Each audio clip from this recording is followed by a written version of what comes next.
Welcome to exam materials. आज है 9 अप्रैल 2022। 9 अप्रैल 2022 के जितने भी महत्वपूर्ण प्रश्न बने हैं उनके बारे में आज हम पढ़ेंगे। तो चलिए शुरू करते हैं। हमारा पहला प्रश्न, हाल ही में किस राज्य के विधानसभा द्वारा सतलुज यमुना लिंक नहर को पूरा करने की मांग को लेकर एक प्रस्ताव पारित किया गया है? तो वह प्रस्ताव पारित किया गया है हरियाणा सरकार द्वारा, यानी ऑप्शन नंबर ए हमारा सही हो जाएगा। हरियाणा सरकार द्वारा सतलुज यमुना लिंक नहर को पूरा करने की मांग को लेकर एक प्रस्ताव पारित किया गया है और इसे पूरा हो जाने के बाद ये नहर हरियाणा और पंजाब के बीच रावी और व्यास नदियों के पानी को साझा करने में सक्षम होगी। और प्रस्तावित सतलुज यमुना लिंक नहर 214 किलोमीटर लंबी नहर है जो कि सतलुज और यमुना नदियों को जोड़ती है। हमारा अगला प्रश्न है, पार्सल की डोर टू डोर डिलीवरी के लिए किस सरकारी मंत्रालय ने इंडिया पोस्ट के साथ साझेदारी की है? तो ये साझेदारी की गई है रेल मंत्रालय द्वारा, यानी ऑप्शन नंबर डी हमारा सही हो जाएगा। भारतीय डाक और भारतीय रेलवे का एक संयुक्त पार्सल उत्पाद यानी जेपीपी विकसित किया जा रहा है, जिसमें डाक विभाग द्वारा फर्स्ट माइल और लास्ट माइल को कनेक्टिविटी प्रदान की जाएगी और इसमें स्टेशन से स्टेशन तक इंटरमीडिएटेड कनेक्टिविटी रेलवे के माध्यम से की जाएगी। और ये पहला ऐसा अभ्यास होगा जहाँ पर माल और पार्सल रिसीवर के दरवाजे पर पहुंचाए जाएंगे।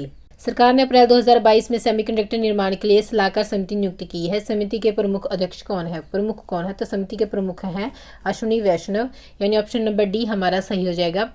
भारत में सेमीकंडक्टर निर्माण के लिए सलाहकार समिति का गठन किया गया है। समिति की अध्यक्षता इलेक्ट्रॉनिक्स और आईटी मंत्री अश्विनी वैष्णव करेंगे और इसमें सरकारी अधिकारियों, शिक्षाविदों, डोमेन और उद्योग विशेषज्ञों सहित 17 सदस्य शामिल होंगे। और समिति के कार्यकाल 1 वर्ष का है और जिसके बाद मंत्री के अनुमोदन से इसका पुनर्गठन किया जाएगा।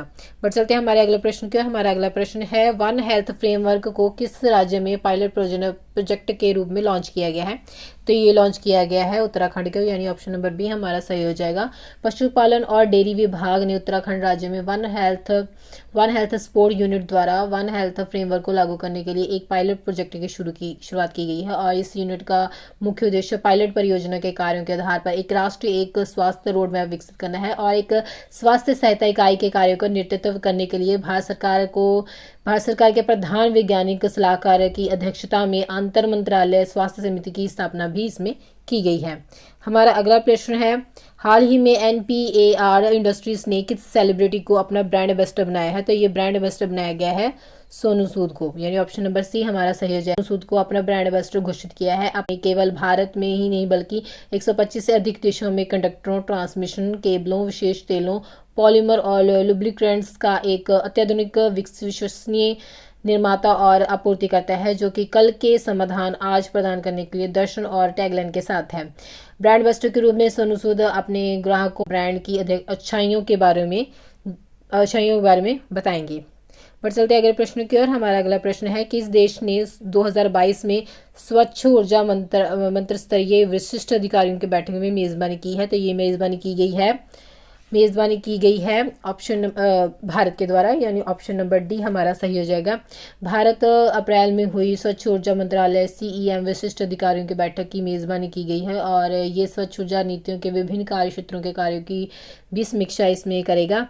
और साथ ही साथ इस बैठक का उपयोग सितंबर 2022 में आगामी जो स्वच्छ ऊर्जा मंत्री स्तरीय जो कि बैठक होने वाली है उसके लिए एक एजेंडा तैयार करने में भी काफ़ी मददगार है। और सीईएम की बात की जाए तो इसमें 29 सदस्य देशों को एक साथ उच्च स्तरीय वैश्विक मंच पर लाना है, यानी 29 सदस्यों को देशों को एक उच्च स्तरीय वैश्विक एक मंच प्रदान करता है। कौन करता है? सीईएम।